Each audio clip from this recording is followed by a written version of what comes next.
Hey guys, it's Casey Color again for HIUS 512 at Liberty University Online.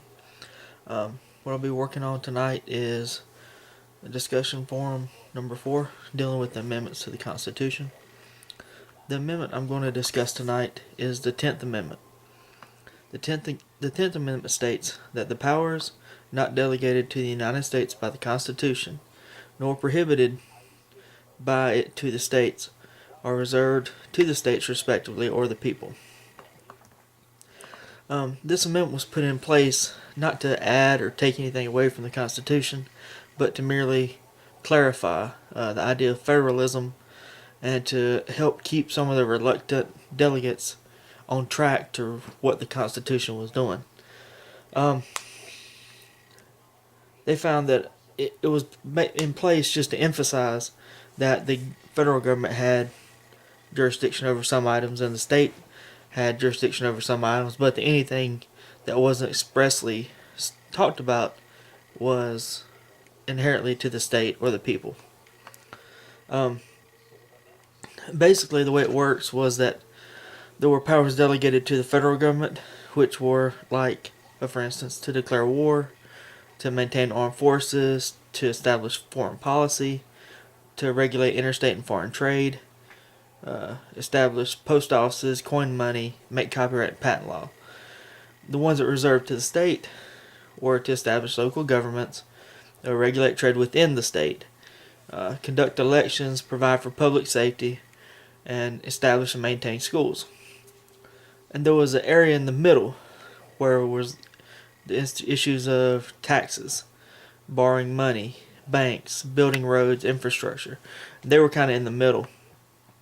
And that's where it came in that the 10th Amendment come in handy, as it were, to allow for anything not mentioned at all to automatically go to the states.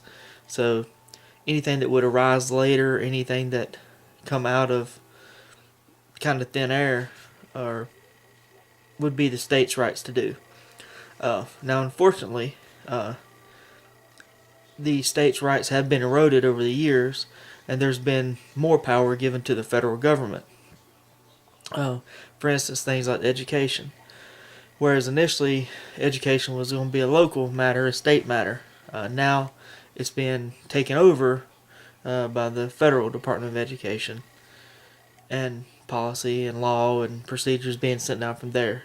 So, you can see a lot of times our government doesn't want to deal with it on local levels, or issues become bigger than a local issue, and so they want to handle them on the federal level. A good example of that is marriage, with the big argument today over same-sex marriage. It's a federal issue and not a state issue. I feel like that the states' rights is an important part of the Constitution because it's easier to vote with your feet if you're just going across the state line.